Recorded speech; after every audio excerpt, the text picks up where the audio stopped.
for a brief description. Thank you, Mr. Chairman. I'm here presenting this bill from my friend and colleague, Esther Helton, who couldn't be here today. And so bear with me as I do my very best. House Bill 1649 prohibits the sale and distribution of kratom I've practiced that word 100 times. Anyway, I don't even know. I can't say it now. And 7-HO. So it bans kratom in the state of Tennessee. Kratom is unapproved, unregulated at the federal level, carries documented risk of addiction, toxicity, and death. Tennessee has already attempted to rein in kratom through regulation. Despite these efforts, the substance remains widely available. Adverse events continue to be reported, and at this point, incremental regulation has not solved the problem. It's time to take a stronger action to protect public health. HB 1649 is a necessary step to safeguard the health and safety of our communities. And I want to say that I ask for your support of House Bill 1648, and it is going to be called Matthew Davenport Law. And now I want to speak with you briefly on the financial impact. First of all, I want to tell you that the governor has fully funded this piece of legislation. The fiscal impact that is estimated is higher than we would believe the true impact will be. People buying or selling the semi-synthetics and synthetics are doing so illegally. The impact of kratom sold in Tennessee or the sales tax collected on sales of kratom is not reported to the department. Bottom line, these numbers are not tracked. There's no way to know how much sales tax is received from kratom and how much kratom is being sold in Tennessee.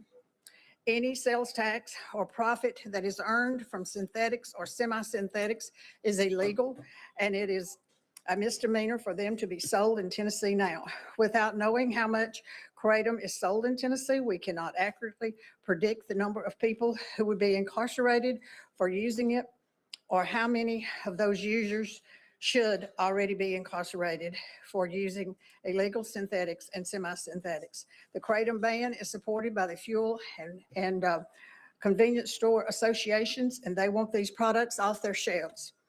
It is also supported by the TBI, the sheriff's associations, chiefs of police. They want this dangerous drug and all the derivatives off the streets for a safer Tennessee. I stand ready for any questions. All right, thank you very much. And members, you've heard the description, and we do have some folks that want to testify, but are there any initial questions for our sponsor before we go out of session? Hearing none and seeing none, without objection, we're going to go out of session.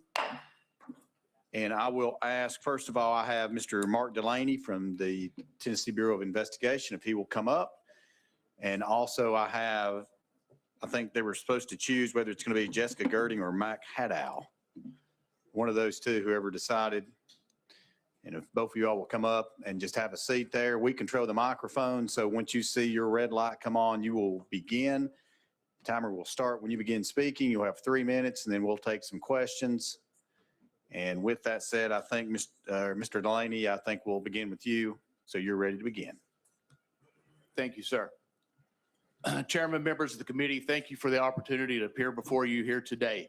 My name is Mark Delaney. I'm the special agent in charge with the Tennessee Bureau of Investigation, Tennessee's Dangerous Drugs Task Force. I appreciate the committee's attention to this matter of growing public safety concern.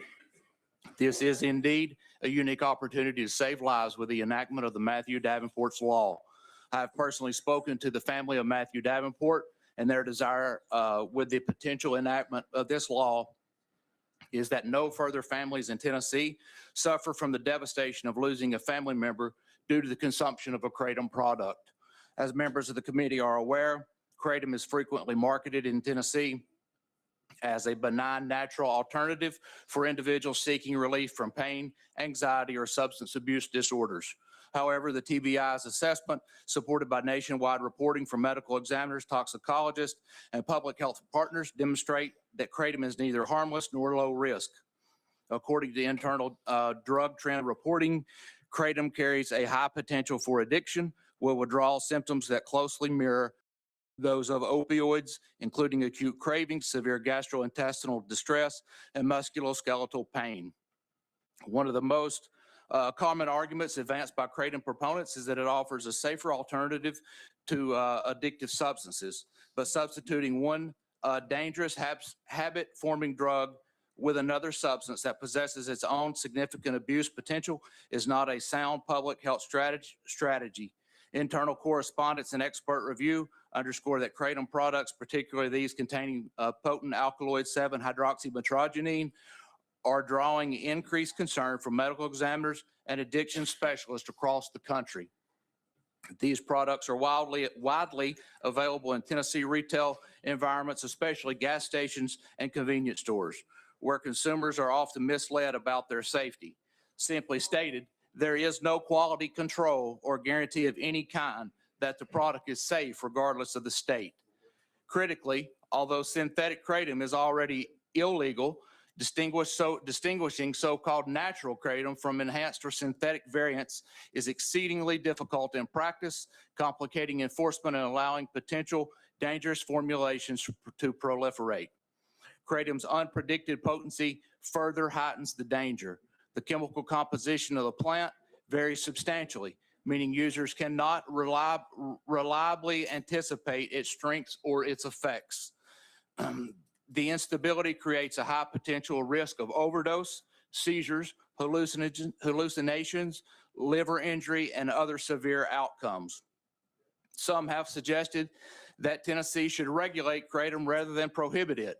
However, our experience with Delta-9 and Mr. other Delaney, your time is up. So thank you. Your 3 minutes. So thank you for your testimony. Members, any Thank you. initial questions for Mr. Delaney? Hearing Leader Cochran, you're recognized. Thank you. Mr. Delaney, Yes. so tell me one more time, if you don't mind, tell me your background, tell me your expertise. Sure. I've been employed with the Tennessee Bureau of Investigation now since 2002, so I have about 24 years as a criminal investigator. Last 12 months as the special agent in charge for the Tennessee Dangerous Drugs Task Force, and about 7 years as an assistant special agent in charge prior to that. So to follow up to that, would you, and I understand that you're not a doctor, I understand that you're not a medical expert. If someone, anyone in the room, me, if I went down to the gas station and not 7OH, if I bought natural leaf kratom down at the Shell station and I took that, regardless of however much I took, does that make me high? I honestly, I don't know. I'm asking that question. My belief would be yes. Okay. It alters your state of mind. Okay. Given your experience, it would alter it in a way that would it make it unsafe for me to operate a vehicle? I'm not, like you said, sir, I'm not a doctor, so I couldn't testify to that. Okay. Thank you. I appreciate that. Thanks. Thank you. All right. Thank you. Representative Halsey, you're recognized. Thank you, Mr. Chairman, and thank you, sir, for being here. Thank you, sir. I'm probably one of those that say we ought to regulate it more and get rid of the synthetic stuff. And the only reason I say that is not because of what I've read, but because of people where I live. I live on the end of the state that has the highest opiate addiction in the state and the highest deaths from overdoses in the state of opiates, synthetic opiates. It would never cross our mind to ban opiates, but that's why I have people who have not just contacted me since I've been here, but I have personal friends who say, please don't do this. I got off of opiates with this. I got a brother who got off of opiates with this. Please don't do this. It scares me because it would never cross our mind to ban synthetic opiates that doctors prescribe. But if we do this with the penalties that come with this, I'm afraid you're going to drive people back to the doctor's office to get another prescription and become an addict again. And I would just rather see us take the bad players out and the bad substance out and still give people an avenue to find something that works for them. That's just my thinking. What do you think? Sir, with all due respect, it's, you give a little, they take a lot, right? So we have to balance that act between an appropriate response.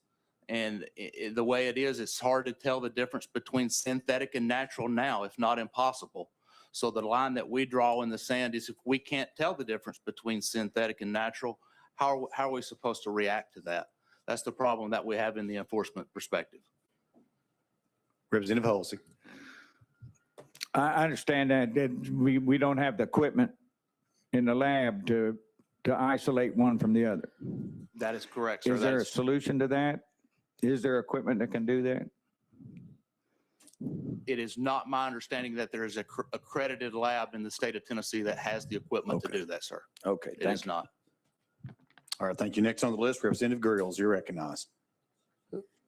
Thank you, Mr. Chairman. Just to follow up on his question, the difference between the natural and the synthetic, just give us your opinion of the difference between them and the impacts they have to an individual that's using them, or how they're good, bad, ugly, whatever they are. Sure. I mean, we get calls every day. I had a voicemail as early as this morning from an individual begging us to take all of those products off the shelf. He himself is actually addicted to it and can't get off. A couple of weeks ago, we had an actual suicide in another county around Chattanooga that was attributed to the guy going to the ER, begging for help, trying to get off of Kratom products. He couldn't get off of it. He came home and unfortunately took his own life as a result of the Kratom products. In your Recognized. opinion, though, is there, on your professional opinion, is there a difference between the synthetics and the natural? Everything I read, sir, is the 7-OH is the more potent version of it, certainly. But again, I think the natural is just a step going in that direction towards the 7-OH. Okay. I've had several people come by and holler and send emails and just make different remarks, but Yes, sir. they have all said they would like to see the synthetics done away with and the naturals stay available. Is that something that the TBI would like amenable to, or? No, like- sir. Okay. We're in support of a total ban. Thank you. All right, thank you. Further discussion for Mr. Delaney. Representative Sparks. Thank you. Representative Halsey had a lot of the questions that I had as well. I had a guy call me last summer about this stuff, and he don't mind me sharing his name. Taylor Grunyard is his name. And I guess he tried some of this 7-OH at the gas station. He's got some back pain like a lot of folks do. And he was just extremely alarmed. And he said, Mike, I've used cannabis since I was like 13, 14. He said, I never seen nothing like this. And he had I guess, withdrawals and trouble for weeks. And I went to y'all's drug task force roundtable that y'all had at TBI headquarters about it. Yes, sir. But I had a mother the other day that run into me at the senior center of all places. I should say a grandmother. And she said her son is using the Kratom naturally. And she said it's one of the few remedies he's had for back pain. He got off opioids. So, you know, I'm a co-sponsor on this bill, but I also listen to this grandmother, and also the gentleman called me. So I think Bud brings up a valid point on this, but, you know, what do you say to, I mean, I know you're not a doctor, physician or anything, but Right. when you hear like Bud talking about this, and then I've got constituents talking about, what do you tell them? Because the opioid problem is so bad. I mean, I lost a brother to addiction 4 or 5 years ago. I had to go identify his body. And, you know, a lot of us have been affected by drugs and overdose. So what do you tell? What's the response, though, to that grandmother and that father, that gentleman? Sir, I say that we cannot replace one addiction with another addiction. That would be my simple response. Addiction is addiction, and you can't effectively treat an addiction with another potentially addictive substance. Yes, sir. Yes, sir. Thank you, sir. Thank you. Further questions for our guest? Representative Reeves. Thank you, Chairman. So real quick, I'm looking at the FDA website, and it says on their website, there are no prescription or over-the-counter drug products containing kratom or its known alkaloids that are legally on the market in the U.S. Can you talk to me about how the TBI works with the federal government on monitoring and addressing things that apparently are not legal. Yes, sir. That would be more of a question geared toward the forensic side of what we do, so towards the TBI Crime Lab. But I can tell you that, like you said, it is not legal federally. It's not a legal substance federally. It's not, I'm sorry, not a regulated substance federally. So our crime lab does work with DEA to come up with any potential things that we can do to actually do the testing for the synthetic versus the natural. And the best of my knowledge and communications that I've had, we have not had success in telling the difference between natural and synthetic kratom. Representative Reeves. No, I'm good. Thank you. Thank you, Chair. All right, Representative Capley. Thank you, Mr. Chairman. I know you said earlier that we're talking about getting high off the natural or the synthetic or whatever. So I guess my question is if I take enough kratom, and you said it made bad state of mind, altered state of mind. It's a Treaty Oak Revival song, by the way, good song. I mean, if I get pulled over and I'm on this stuff, is it enough? Am I going to get a DUI? Is it that kind of? I've never done it, so I don't know. I mean, is it? Nor am I a state trooper that actually is an expert in DUIs any longer. My DUI days are behind me from 1999 to 2002. So things have changed a whole lot since I was in traffic enforcement. Okay. Thank you. All right, Representative Gillespie. Thank you, Mr. Chairman. Thank you, Special Agent. Backing up to where we were talking about the testing and comparing the synthetic versus the natural, you said that there were no credited labs in Tennessee that could do this. I was just curious, does the Drug Enforcement Administration have the capability or technology to do this? Or is this something that we just simply don't have the ability to do at this point in time, period? It is my understanding that TBI nor DEA has that testing capability currently. Thank you. All right, thank you. I have no one else on the list for this guest, but I'll ask you to just stay seated just in case we do have some follow-up. Next, I will introduce Mr. Mac Haddow, and I may have screwed up your last name, and I apologize. So if you want to introduce yourself, you have 3 minutes. When that light comes on, you may begin. Thank you, Mr. Chairman. You did my name perfectly. As a former state legislator, I know when a bill sounds good until it doesn't. And this is an example of one that doesn't sound good when you hear the facts. Just for reference, by the way, I suffered a hip injury here about 3 weeks ago. I took 2 grams of kratom about 35 minutes ago. I do not experience euphoric high. It is not documented by any credible scientist that you get euphoric high from natural leaf kratom products. The National Institute on Drug Abuse has conducted $100 million in studies on kratom, documenting its safety profile with peer-reviewed published articles. And I don't mean to be disrespectful to the TBI. They're wrong. Because if you look at what the FDA is doing today, they are regulating kratom. It is true that there's no approved pharmaceutical benefit for kratom, and they will penalize anyone who markets it with a therapeutic benefit. But the FDA today regulates kratom, and look at what Secretary Robert F. Kennedy Jr. and FDA Commissioner McCary said in July of last year when they recommended the synthetics to be scheduled by the DEA. And they said that natural leaf kratom products are not our focus. And Commissioner McCary has been on repeated outlets nationally saying exactly that. Kratom is legal for sale in the United States today, and there is no federal restriction against it, and that's the fact. Importantly, the bill that you have before you today also has some other incorrect data. If you look at the fiscal note, the fiscal analyst looked at data that's available from the Substance Abuse and Mental Health Administration, which only looks at drug addicts, and they estimate that the number of Tennesseans who are using kratom today is only 38,000. If you look at peer-reviewed published literature funded by the National Institute on Drug Abuse, it says that the prevalence of kratom consumers in the United States, of which there are 24 million, is over 500,000, not 38,000, as the fiscal estimate does it. So if you look at your amended fiscal note, instead of the $1.2 million, which is funded by the governor's office, it's $10,675,000 for the state and $4,355,000 for state and local people from loss of sales tax revenue from the legal sale of kratom products. And then if you go into the incarceration side of it, those costs expand dramatically. And what's missing from this is look at what happens as Dr. Jawad in the first Trump administration, when he rejected the kratom scheduling submitted to the DEA, he said you'll have a dramatic shift of people using kratom onto dangerous opioids, and that has a cost factor. And that cost factor could be as high, using your data from your Tennessee agency, as high as $1 billion. Not factored into this. There is no reason to ban this product, and the fiscal note is so defective that it requires you to reevaluate this. Let's study this. Let's come back next All year right, thank you with a very good much. bill. Your time is up. Thank you. All right, members, any questions for this guest? And we'll start with Representative Miller.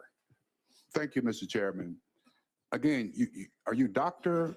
I didn't get your name and exactly what you do. I'm sorry. I'm the senior fellow on public policy with the American Kratom Association, formerly chief of staff, Department of Health and Human Services during the Reagan administration. Tells you how old I am. And I worked in the dietary supplement, botanical supplement space for 50 years. Mr. Representative Chairman, thank you. Did I understand you to say that you had just taken I took kratom? just over 2 grams of kratom about 45 minutes ago. I don't think I'm euphoric. Well, no, I'm just getting to what this bill is saying is that based on this bill and the language, he could be arrested. Is that? Get the bill passed, right? Thank you for your presentation. All right, thank you. Next on the list, Representative Capley. Thank you, Mr. Chairman. And going back again to synthetic versus natural, can you kind of break that down for us and what the difference is? Is it an opioid? Is it what are we dealing with here? Mr. Chair, members of the committee, thank you for that question. Commissioner McCary of the FDA defines 7-hydroxymetrogenine as a full-blown opioid because it is chemically manipulated from the trace amounts of 7-OH that occur in the natural kratom plant. So it is by definition an opioid. President Trump just issued this letter, which I'm glad to circulate to the committee if appropriate, to a Tennessee resident sympathizing with the loss of a loved one from 7-OH. And the president says, last year, the FDA took steps to classify 7-OH as a controlled substance, distinguishing it as a concentrated potent byproduct rather than the storefront name, naturally occurring kratom. The FDA recognizes it, NIDA recognizes, the President of the United States recognizes it. I hope TBI recognizes it too. And by the way, you can test for the difference. It's easy. It's not difficult. Representative Capley. So for the natural version of kratom, is there, because I know 7-OH, from what little I've read, there's lethal doses, right? Is there lethal doses of the natural leaf? It's a leaf, I'm assuming, yes? Mr. Chairman, members of the committee, the FDA did what's called a human dose finding study that was just published in a peer-reviewed article 3 weeks ago, where they took doses of kratom, natural leaf kratom product, and they started at 1 gram and they got up to 12 grams, attempting to find a level at which there would be a serious adverse event. They got to 12 grams, and the placebo group and the kratom natural leaf group only exhibited nausea with that much material, which is an astronomical amount of kratom to consume in a 5-minute period. So the FDA's conclusion was kratom is well tolerated at all dose levels, and that is why it is legally marketed in the United States, allowed by the FDA today, and they do enforce, the FDA does enforce against illegal kratom products. Representative Capley. Thank you, sir. Good. Representative Reeves. Thank you, Mr. Chair. So I appreciate you coming today and talking to the committee. You just made a statement, and you made a statement in your opening remarks that the FDA regulates kratom, and I am looking at the FDA.gov website under how is FDA protecting the public from the risks of kratom, and it says there are no FDA-approved kratom drug products or over-the-counter drugs containing kratom that are legally on the market in the U.S. Can you unpack that for me? I can. Thank Mr. Chairman, members of the committee. The FDA regulates dietary and botanical supplements, and they also regulate drugs. And what the FDA and Kratom webpage addresses in that specific paragraph that you're quoting from is it's a little bit bureaucratese, and I understand that. But what it says is that there's no legally allowable sale for a product that is labeled having a therapeutic benefit.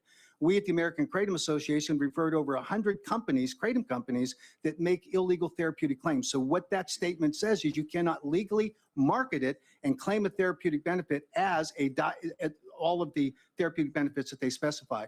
But you can, going through what's called the new dietary ingredient notification process, which requires a kratom company to document with scientific evidence its labeling and its appropriate safe use in the formulation of the product. And there have been 11 companies that have done so, and they are legally on the market today. That language, albeit confusing, does not relate to the botanical supplement advertised, marketed, and sold as a dietary supplement. Representative Reeves. Thank you, Mr. Chair. So it goes on in the same paragraph to say FDA continues to warn consumers not to use kratom because of the risks of serious adverse events, including liver toxicity, seizures, and substance use disorder. I mean, I know how to read the words on a page. I went to law school and I understand what it's saying in front of me. I'm struggling with this notion that the FDA has somehow approved a use for this substance that they are clearly saying they have not approved. And I don't have a question. I just wanted to end with that statement. Thank you. Mr. Chairman. Mr. Haddow, please. Thank you. What you've isolated is an important distinction. Under the Dietary Supplement Health and Education Act, a botanical or dietary supplement manufacturer has a legal obligation to, prior to market entry, demonstrate that they have a reasonable basis for safety under conditions of use, meaning labeling, and then they can go on the market. That the burden on the FDA is to identify any product that doesn't meet that standard under the DSHEA Act.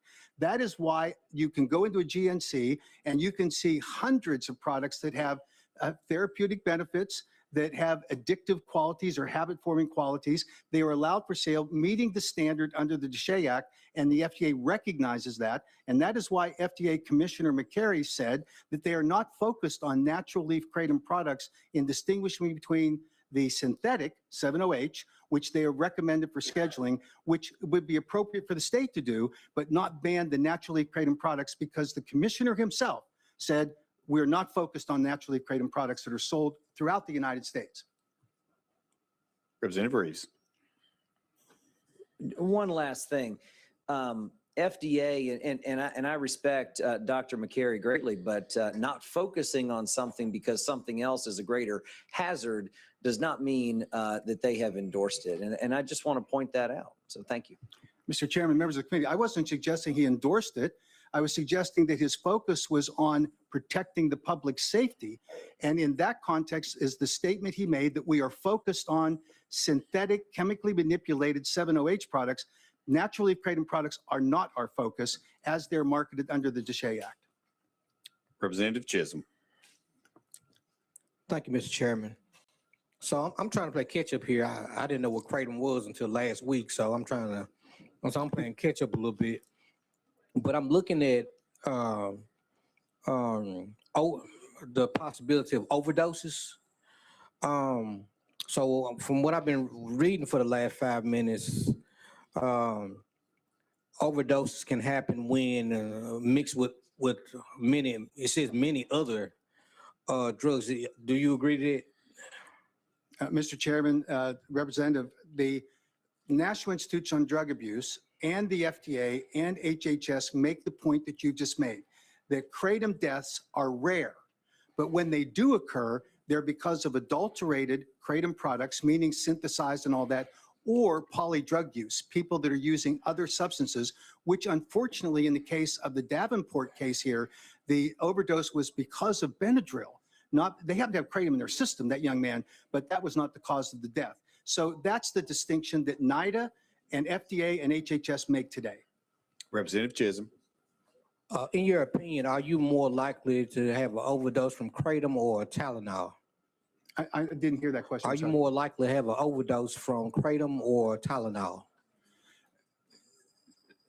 In my opinion, not picking on neither on the no, company. in my opinion, neither, because both meet standards for product formulations that are specifically labeled. If a person abuses it, and you can do that with anything. If you abuse it, you could induce an overdose. People have overdosed on water by drinking too much too fast to upset your electrolyte balance. That can happen. So you could harm yourself with Tylenol. You could. It's hard to do on naturally kratom, by the way, because if you take too much of it, you have the natural regurgitation effect or vomiting, which is the natural protection with natural relief kratom products. Representative Chisholm. Last question. How many people in the state of Tennessee do you believe would be acting illegally if this bill were to pass? Based on the peer-reviewed study by Dr. Oliver Grunman at the University of Florida that published a prevalence study, the number of people who use kratom in the United States, and based on his survey research and published, is 9.1% of the American public, about 24 million people. There are 518,000 Tennessee citizens using kratom today who will be criminalized as soon as this bill passes, if it were to pass. I know you're not going to let it pass with this horrible fiscal note because it would cost the state so much money. But we think this needs to be studied, and let's come back next year and do what 20 other states have done, pass a Kratom Consumer Protection Act. Thank you, Mr. Chair. Thank you. Next on the list will be Representative Garrett. You're recognized, sir.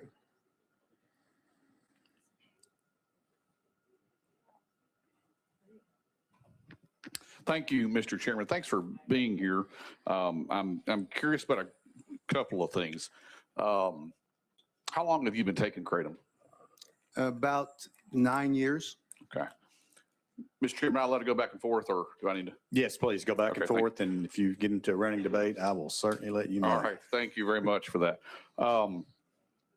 If you are taking kratom for a particular ailment for treating purposes, if I have it, how do I know how much to take? So a product to be on the market legally in the United States and here in Tennessee has to have a recommended serving size. And so that's critically important for the product that you're using. For the first 9 years, well, 9 years almost, I was using a low dose of kratom because I'm getting older, and when I was young and stupid, I rode motorcycles and raced them, and I have some injuries related to that. So I've used kratom instead of the pain relief medications. Most recently, I suffered this injury, so I've upped the dose a little bit, but I understand how it affects me. So I took just over 2 grams where I normally take 1 gram, but it's on the label, and that's a condition of use by the product. So if I'm hearing you correctly, you started taking it 9 years ago. You're now, what would be the amount of grams? You mentioned 2 grams. So what's the amount of grams that you started taking 9 years ago?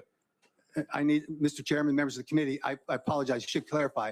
That's in a single dose. I take 2 doses a day, and I have usually taken 1 to 2 grams in the morning and 1 to 2 grams at night. And I up that to just over a little more than that because I have this injury that I went through here recently.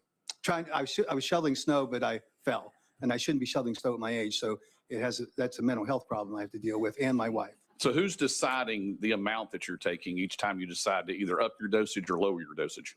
So that's a personal decision. You have to look at the product labeling and the conditions of use for which there is safety data. That product is on the market with that data, and that's an appropriate level to take. People make their own decisions. I made mine because I know that kratom's well tolerated. The FDA says that up to 12 grams, I'm taking much less than that. So I used it because I needed a little more pain control without getting euphoric in order to get through this testimony and through the day.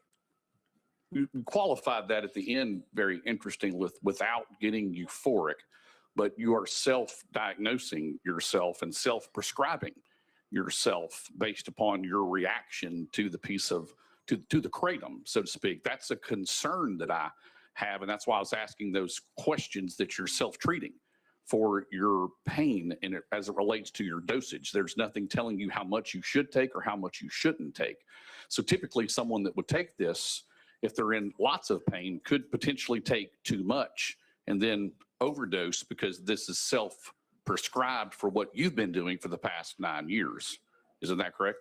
Mr. Chairman, members of the committee, partially correct, sir. The studies that have been done, funded by the National Institute on Drug Abuse, specifically done by Dr. Chris McCurdy at the University of Florida, document that you can't harm yourself because it has a natural sealing effect, kratom. You can't take more and get a higher effect because it hits that ceiling effect before it causes any kind of injury to the consumer. The benefit of having a label that based on the manufacturer's scientific evidence for being on the market, based on that labeling instruction, is good advice to follow. But I think every consumer can test, experiment. I've done it, and I found that I can take the level kratom that I took 45 minutes ago, and it doesn't impair me in any way, but it helps me with the pain relief I have. So I take that additional level of risk, but it's based on experience. One more follow-up, Mr. Chair. So Yes, sir. I want to make sure I understood what you just said, that there's not an amount that you can take too much and it has a negative effect on you. In other words, if I'm going to take kratom and I've never taken it before and I don't have any idea, I don't know a study that you're referring to about how I'm supposed to take kratom. There is no huge amount that I could take that would affect me. So, Mr. Chairman, members of the committee, what I was referring to is a general study about the consumption of kratom. How much kratom can you consume before you could harm yourself? And what Dr. McCurdy's study says, there is no such limit. It has a ceiling effect. So this isn't product specific, it's about kratom. So you could take a portion of kratom sitting in a dish in front of you and consume it, and at some point you would vomit it before you would have any health effect that would be negative as a serious adverse event. That was what the research showed. Thank you, Mr. Chairman. Those are all my questions. Thank you, Representative Shaw. Thank you, sir, for being here. Just one question. Would you agree or disagree that 2 ounces of kratom would affect you differently from the way it affect me?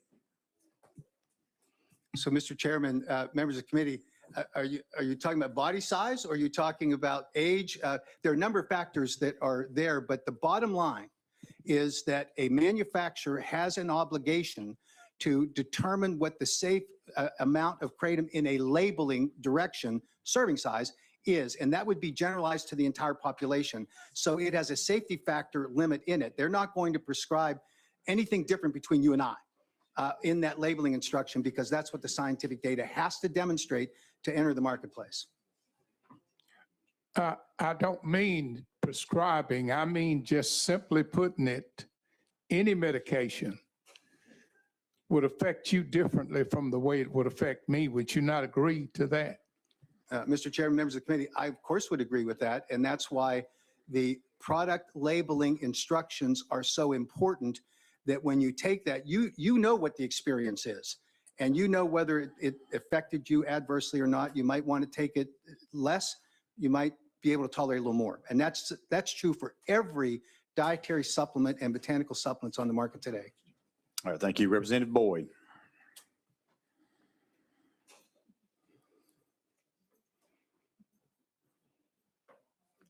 Thank you, Mr. Chairman. I make a motion, we go back in session. Okay, that's a proper motion. It's been seconded. Any objection? Hearing none, seeing none. Thank you, gentlemen, for being here. Thank you for your testimony. We're now going back into session. We're back into session, and we're going to go with the sponsor. And Representative Rudder, you're recognized for any follow-up. I would like to point out one thing, and I know this has been a lengthy conversation, but I think it's important to note that the industry only began advocating for regulation when a ban was proposed. Prior to that, it did not raise concerns about the dangers of synthetics in Tennessee. The food is, as we've talked about today, the Food and Drug Administration maintains their stance against the use of kratom and natural synthetics, stating it is not a safe dietary supplement. It has no approved medical use. It carries significant risk. It is illegal to market and to add to food. The Center of Disease Control states that kratom is emerging as a public health threat for potential overdoses, addiction, and contamination, lead and salmonella. The Drug Enforcement Agency lists kratom as a drug and chemical concern with potential for abuse and safety risk. The following, that support a total ban of kratom: Tennessee Medical Association, Tennessee Association of Alcohol, Drug, and Other Addiction Services, Council for Drug, Alcohol Abuse Services, Aspel Recovery, Friends House Ministry, the TBI, the Sheriff's Association, the Chiefs of Police, the Tennessee Fuel and Convenience Store Association, Adults and Teen Challenge, and the Foundation for Drug Policy Solutions. With that, I ask you to please support a total ban of kratom in the state of Tennessee. All right, thank you for this. And we have someone that wants to ask a question to our sponsor. So we're going to go with Chairman Hawk. Chairman Hawk, you recognize. Thank you, Mr. Chairman. Not as much a question, more comments. I've been here a long time, and I always find it interesting. Opponents of legislation will always try to deflect and confuse and put doubts in our minds. And I probably shouldn't tell this on myself, but we're talking about serving size. And a box of Cheerios has a serving size on those, but I had 3 times what I was supposed to have in Cheerios this morning. So we can certainly go beyond those serving sizes whenever we do something that we like. I'll put it that way. Rest assured, ladies and gentlemen, kratom is neither low risk or harmless. I believe that's what I heard the gentleman from the TBI state. There's a handful of regrets that I have in service here in this legislative body. 2017, 2018, I sponsored legislation that was termed the Tennessee Together Plan, and trying to deal with drug addictions in many different areas and opioids and the like. And at that point in time, 2017, 2018, we had kratom included as an illegal substance to be removed from our shelves in Tennessee at that time. I was allowed to be talked into keeping kratom in the marketplace at that time. I don't want to make that mistake a second time. I strongly support this legislation. I think it is the right direction to go for Tennessee, and I'll be voting in favor. Thank you, Mr. Chairman, members. Thank you, Chairman Thank Hall. you. Next on the list, Representative Garrett. Garrett. Thank you, Mr. Chairman. I move previous question. Question has been called. Objection calling the question. Hearing none, seeing none. Are you ready to vote? Madam Clerk, please open the board. All those in favor of House Bill 1649, moving on to calendar and rules, please vote aye. Any opposed, please vote no. Has everyone voted? Would anyone like to change their vote? Madam Clerk, please take the vote. Mr. Chairman, you have 25 ayes, 2 noes. The ayes do have it. House Bill 1649 moves on to calendar and rules. Thank you, Mr. Chairman and committee. Thank you. That brings us to item number 3 on our calendar. It's going to be House Bill 1751 by Chairman Howell. You have a motion and a second. Sir, you're recognized for a brief description. Thank you, Mr. Chairman. House. Well, I knew that was going to happen. Yeah, we knew it. We fucking knew it.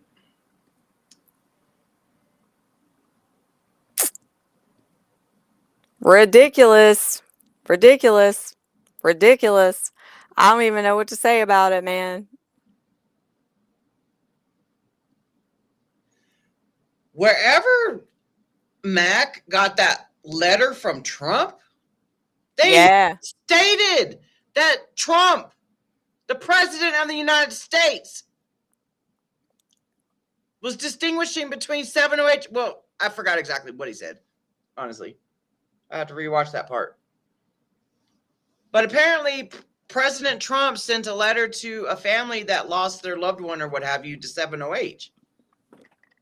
I ain't trying to get political, so do not get political in the comments at all. But I ain't never seen or heard about that letter before. Right, right. I don't know. It's like, I don't know. I mean, I do know. I do know. They already had their minds made up, but I mean, it goes to the next part. I guess it goes to the House floor, I believe. And I don't know what happens with the Senate bill. Like, Justin, sorry, I didn't mean to cut you off. We're fixing to play the live stream that happened earlier from the Missouri Attorney General. I started watching it. They're filing litigation to American Shaman. So we are going to exit out of this and go into that one and show y'all the live stream that happened like an hour and a half ago from the Missouri Attorney General. No, this isn't the last hearing. I think there's either going to be one more, I guess, because, the House. I don't really know. I know that this is not the last hearing, though. Yeah, it goes. to This the whole floor. situation in Tennessee is Esther Helton Haynes hasn't asked none of the senators for a favor yet. So this is her favor. This is the type of I'll scratch your back if you scratch my back situation. That's what's going on because we have the talk screen. Matthew Davenport didn't die from kratom. He died from a fatal overdose of Benadryl, and then his prescribed medications were also elevated. Nah, it hasn't been looking good for a minute. I mean, I don't know. I just, this whole thing is sickening. It's like, it's not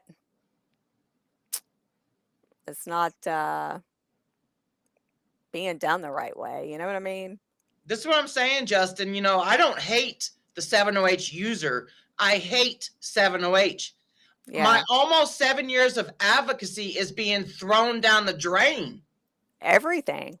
7-OH has literally killed kratom. Yes. Yeah. Period. And the 7-OH drug dealers don't give a crap. They don't care. They came in, they swooped in, they've made their billions of dollars off the backs of creating addicts. They don't care. They're going to move on to the next thing and the next thing and the next thing. Yep. It's sickening.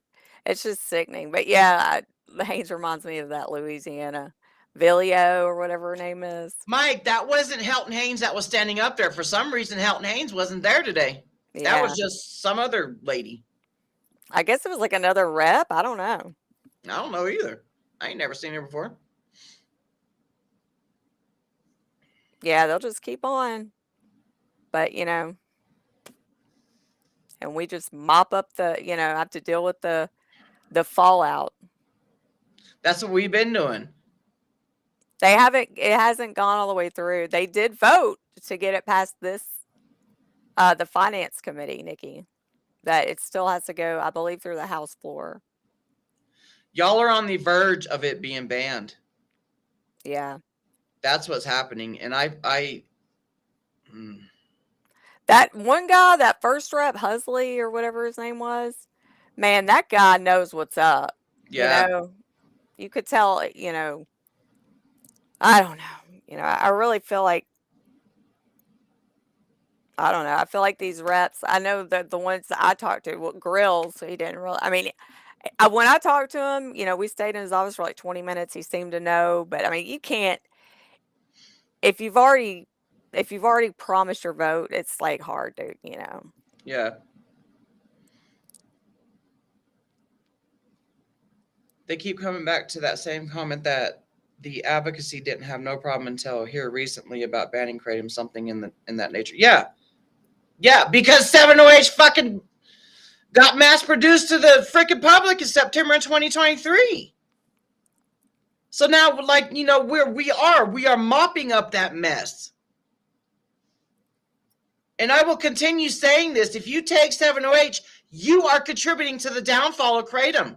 We are not all kratom. You can kiss my fucking ass with that stupid hashtag kumbaya fake ass shit. Yeah. I'll never advocate for that. Never advocate for that. Like that is the reason why we are all here today. That is the reason why so many people in Tennessee are going to suffer. Yeah. Yep. I mean, that's all I can say about that. I mean, I don't know. I'm like, just kind of like, don't even know what to say. So do you want to go to the other thing?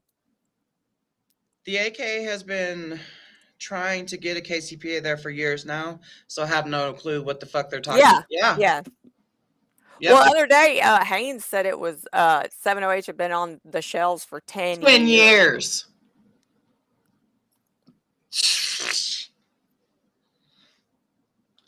Okay, so we're going to exit out of this stream. So y'all come right back because we're going to show the Attorney General of Missouri's live press conference that she had. It was an hour and a half ago that she did it. So Yeah, this should be interesting. yeah. I mean, wanna it see what starts they off say. good, but then they start conflating the two, and it's like, God damn it, man! What the hell? All right, we'll be right back, everybody. Okay, bye, everybody.